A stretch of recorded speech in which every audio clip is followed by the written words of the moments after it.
Yes, now, ladies and gentlemen, it is that time again. Welcome back to the Thomas Rants YouTube channel. It is time to talk about Monday Night Raw. And you know I like to talk non-title first. So, let's start with the Queen of the Ring tournament. Now, after SmackDown, we just had one last qualifying match to happen. And that's the match that happened this week. Stephanie Vaquer, Raquel Rodriguez. The return of Asuka. Why did I say it like that? Oscar. And Ivy Nile. Now, I thought this was an obvious Stephanie Vaquer win, and Stephanie Vaquer was actually going to go on to face Jade Cargill in the finals and win the tournament and face Io at SummerSlam. Well, it turns out Asuka gets the win. Bit confused by that. And Raquel Rodriguez was about to pin Stephanie Vaquer, and then Rhea Ripley cost Raquel, which is kind of poetic because Raquel cost Rhea, so now Rhea cost Raquel.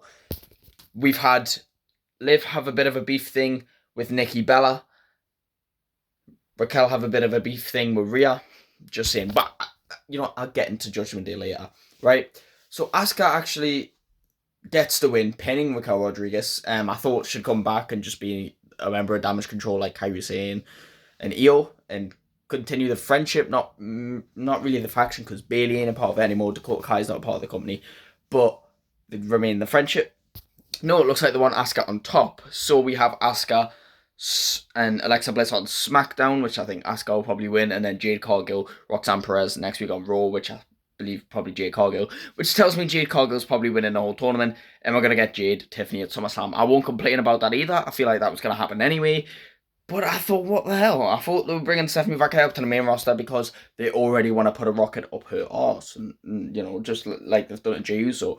They want to literally propel her to new heights, and I thought winning this match and winning the tournament would do that, but apparently not. Apparently, they felt it was more valuable to put Asuka in the next match, which is fine, I suppose. We can do that. I'm a little caught off guard by it, I'll be honest. But it is what it is, I suppose.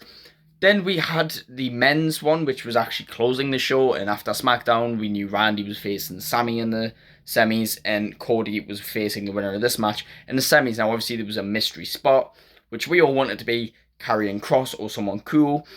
WWE decided to put Jey Uso in there after he just lost the world title last week, so he's getting another opportunity to win another big moment and face the same champion again at SummerSlam, which people are kind of pissed about because give someone like Karrion Kross the opportunity. And then for some reason, I thought Jey Uso wasn't going to win this match. Or wasn't going... Well, I've kind of changed my mind. Obviously, looking at the lineup, he's going to win this match now. And he did. But he's not winning the tournament. You see, let's talk about this match. I mean, we had three big powerhouses in Rusev and Sheamus, Bronson Reed and Jey Uso. And now, as the match started, Bronson went right after Sheamus and Rusev went right after Jey Uso. And they were just fighting it out, like them two individuals, for a while. Which is crazy because Sheamus and Rusev have a bit of that rivalry going on. Sheamus calling Rusev the bully, and Sheamus saying he's going to bully the bully. And just before the match, Sheamus had a bit of a moment with Alpha Academy, saying, you know, I'm going to do this for you tonight. And then he didn't even go after Rusev in the match. So there was a moment where they were stuck out in the match, but I thought they'd go right after each other. And Bronson and Jey have been feuding. You know, Bronson got involved in Jay's Saturday Night's main event match, and they've got the whole Seth Rollins Jey Uso feud going on. So I thought that would happen, but it didn't. Anyways, comes to the end of the match. Sheamus hit Rusev with a bro kick. That was him out for the match. Bronson Reed hit Sheamus with a tsunami. That was him out for the match. And then it was between Bronson and Jey, where... Who interrupted first? Yeah, Jey hit Bronson with a super kick, and then went up... Well, no, not a super kick, a spear. He managed to hit one of those stupid spears where he just swings one of his arms and one of his shoulders and it'll send anyone down. You know, it's not like Goldberg put his whole body into it and he's twice the size of Jey Uso, and it took, you know, but Jey Uso took down a 400-pound man with one arm in a spear, but okay. And then went up for the splash. That's when Bron Breakker obviously got involved. And then Sami Zayn came to the rescue. Wasn't enough. Bron took him out as well. Then Penta came to the rescue and took out Bron. That's when Bronson took out Penta. And then Bronson was about to take out Jey Uso until LA Knight finally came and cost him and Jey Uso won the match. There's a lot of stuff to break down here. First of all, Sami Zayn. I mean, earlier on, we know he's got the semi-final match with Randy Orton.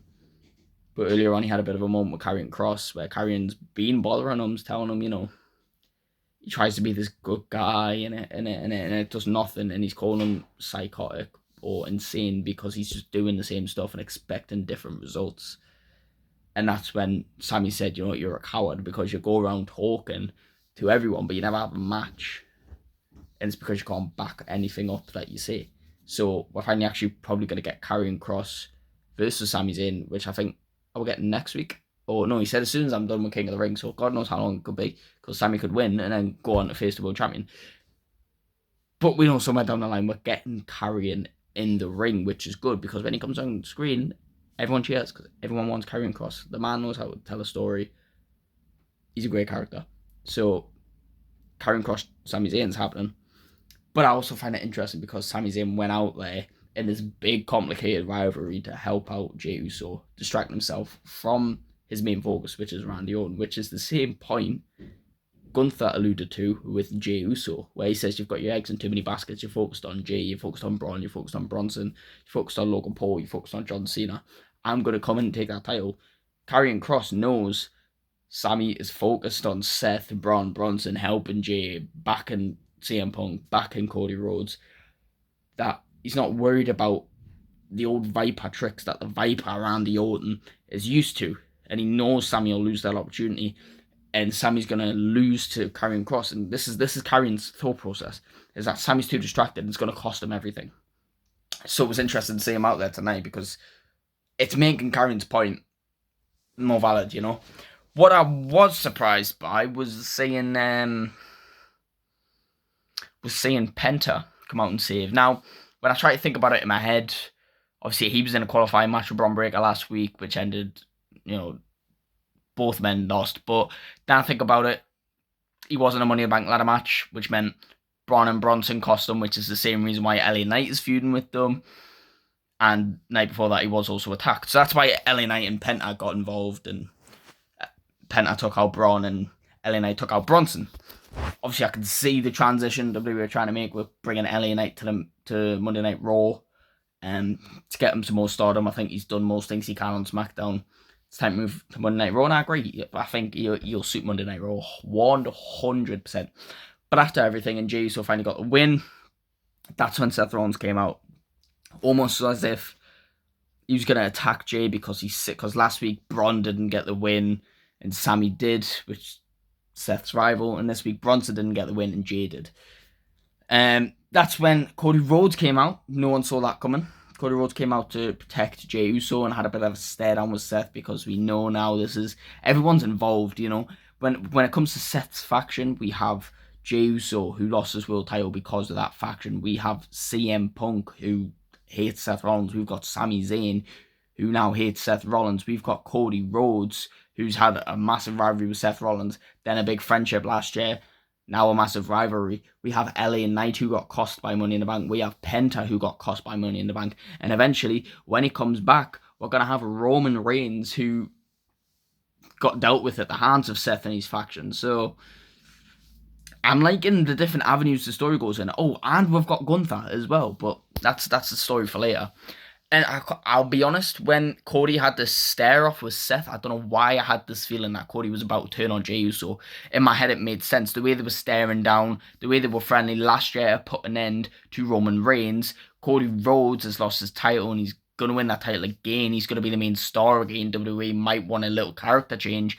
And imagine heel Cody Rhodes. People want it. People want the dark hair, the heel Cody Rhodes going on a title run. And the fact that he's got a match with Jey Uso next week in the semi-finals, it would make sense. Jey Uso's his best friend. Now he's got to go into a match with him. Wouldn't it make it more interesting if he literally just turned on him last week? I had a feeling that would happen, but it didn't. Seth got out of the ring. But even as he got out of the ring, I thought maybe do the whole there's always a plan B speech that Triple H did back in the day that made Seth turn on the Shield, and maybe Jey would turn on Cody Rhodes, and this would make this interesting because Jey's just lost his World Heavyweight Championship. Now he's got to face his best friends to win King of the Ring. Being a part of Seth's faction would make that more possible.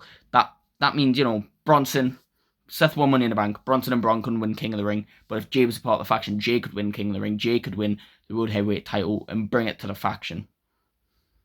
But that didn't happen either. But it's not the end of that opportunity. Those things can still happen. But it's time to move on to other things because I've now spoke about these 2 matches for 10 minutes. What else have we had? I mean, we had Bayley come out in a dress last week. She said, she loves being a performer. And when she got taken out at WrestleMania from Becky, it was heartbreaking. So she called Becky out, and her and Becky had a bit of a shit promo. I'll be honest, Becky kind of saved it, but Bayley, come on, man. I love Bayley. She's my favourite female WWE superstar. But that promo wasn't it. And I feel like it's because they've not really got a lot of build-off. Everything's about making the crowd react now, and it should be just deliver the story, So they agreed to a match. And that's when Bayley went backstage and Nick Aldis, again, running Monday Night Raw, where the fuck are you, Adam Pearce?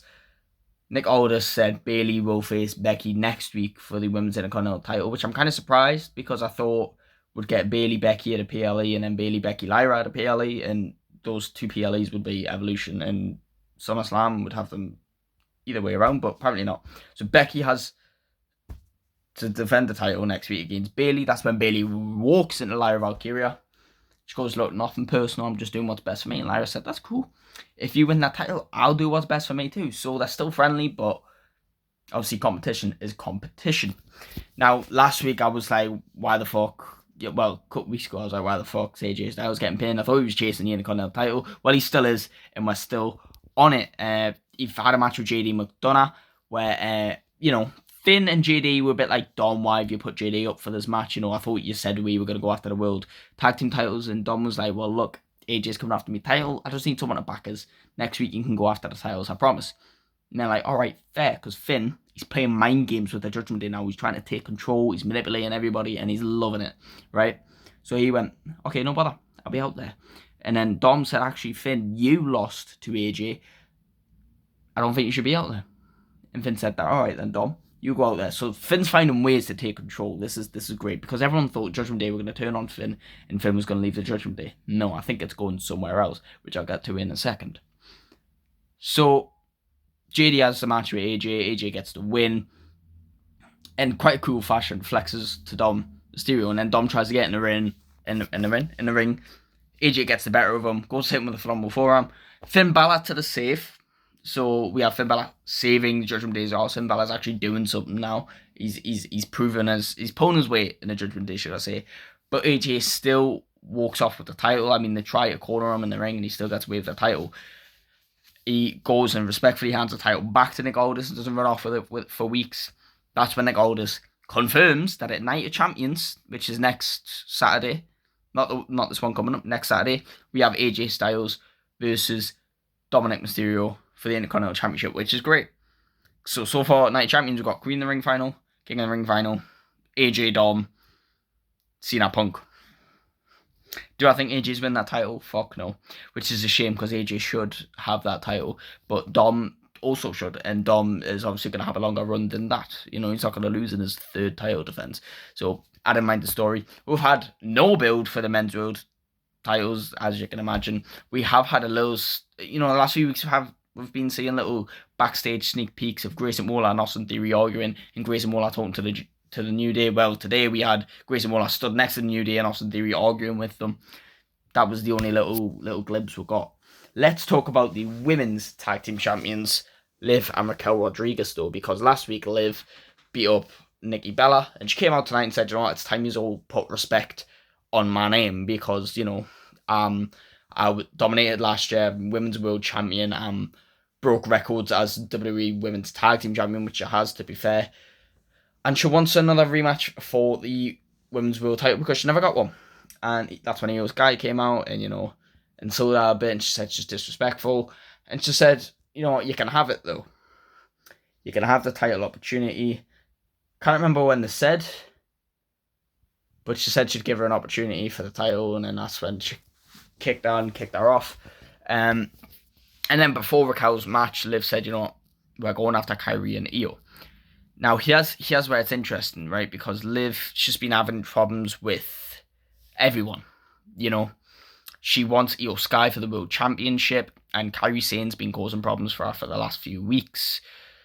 So her and Raquel want to put an end to Judgment Day, and Liv wants the world title. Rhea's also feuding with Judgment Day because they cost her the match, so she cost Raquel the match.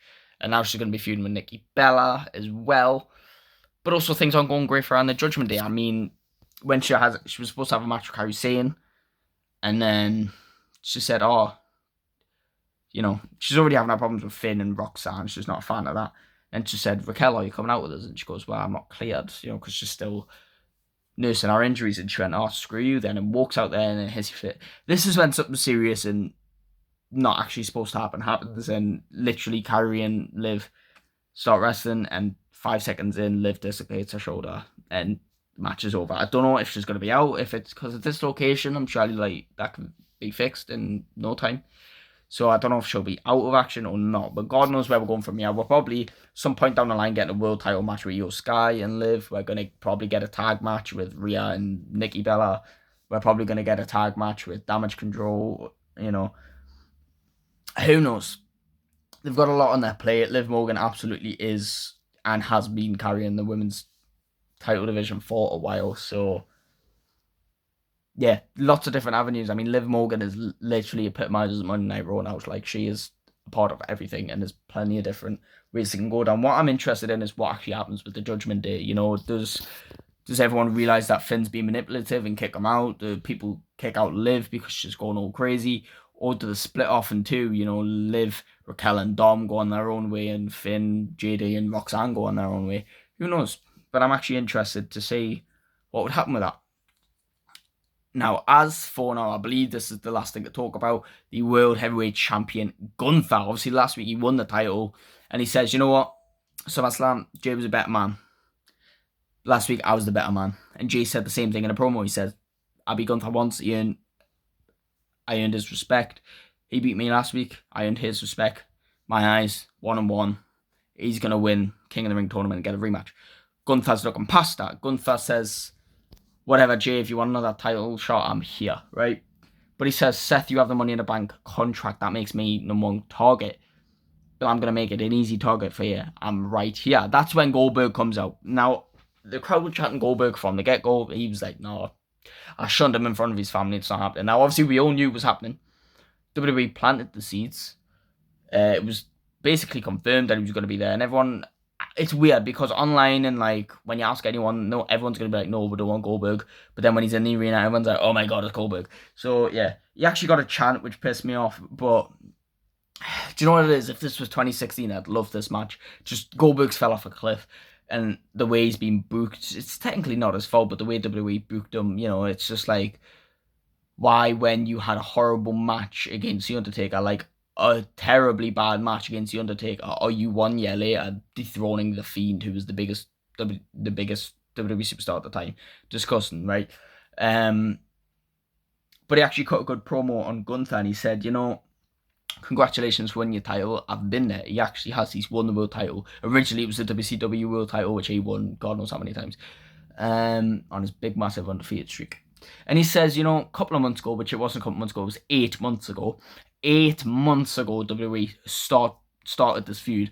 Only now are we getting the backlash of it. Only now. It was a little bit of an insult match for Gunther. 8 months ago, Goldberg finally comes back. This is what I'm telling you. He's been training. They want to put on a good match for his last match. He says he insulted him in front of his family and he wants to get revenge for that. He insulted him in Atlanta, Georgia at Bad Blood. And now he wants to end it in Atlanta, Georgia at Saturday Night's Main Event. Now, this actually makes it better, right? Because Goldberg cut a good promo.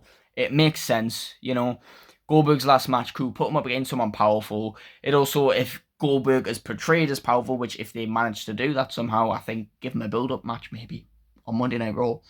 It will make Gunther look stronger once again, winning back the world title, beating an old legend, Goldberg, and then being a dominant champion. Let's rebuild Gunther. That'll be good. And it'll make it 100 times better if Goldberg wins. But my fear was that this was going to happen at SummerSlam because it's Goldberg, a big name, in a dream match with Gunther, and that's WWE written all over. But it's not. It's Saturday Night's Main Event, which I love. I love that. And if anything, I thought it might have happened in Night of Champions because it's Saudi Arabia, and that's something Saudi Arabia would book, you know. But Saturday Night's Main Event makes sense. It's in the same place as Bad Blood where this feud started. I like it because I don't think Gunther's gonna have a match at Night of Champions, but he will have one at SummerSlam, which tells me it's open for a King of the Ring winner to be on Monday Night Raw, which I believe is probably going to be Sami Zayn at this point now because, Cody Rhodes or Randy Orton having a title match with Cena at SummerSlam is inevitable. It's like they don't need to win the tournament to do that. Whereas Sami getting a shot at the world title, which is the only person that makes sense for SummerSlam, not Jey Uso, because that would be pointless. Sami winning the tournament would make sense. Overcoming Karrion Kross and the build up to that would be beating one demon, and then can he do a repeat of WrestleMania 40 where he overcomes demons, overcomes Gunther, wins his biggest win? I think Sami Zayn Gunther makes sense for SummerSlam. Sami Zayn winning the tournament. But that's just my thought. I like the Goldberg dynamic. I like the way they've done it. They planted the seeds ages ago, made people not really excited about it, but people have not forgot about it. And they've given Goldberg hopefully time to train. I hope he's actually done stuff in this 8 months like The Rock did for WrestleMania 40, even though The Rock's was minimal. You know, I hope Goldberg spent the 8 months in the gym, in the ring, not just like lifting, like in the ring practicing.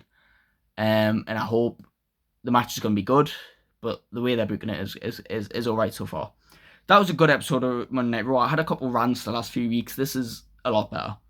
The stories are making a bit more sense. The connections, you can see further in the future now. You can see more avenues with this. My only problem is the World Tag Title division. I mean, what are we doing with that? You know, come on, New Day are fantastic heels. Are we forgetting their first WWE title reign, like where they had the longest title reign at the time? They were fantastic heels.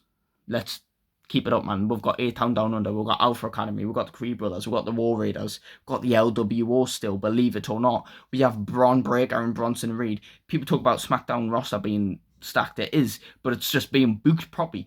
We have the same talent on Monday Night Raw. It's just not being booked. Book it. Even then, you could have put Gunther and Ludwig together. Do you know what I mean? You could put Jay and Sami together, Jay and Punk together, because they're friends. Do you know what I mean? You can do something with this tag division. I don't understand why you're not. It's the booking problem. Think how many people aren't wrestling now. But regardless of that, great episode of Monday Night Raw. Thank you all so much for watching. Please like and subscribe, and I will see you in the next one. Goodbye.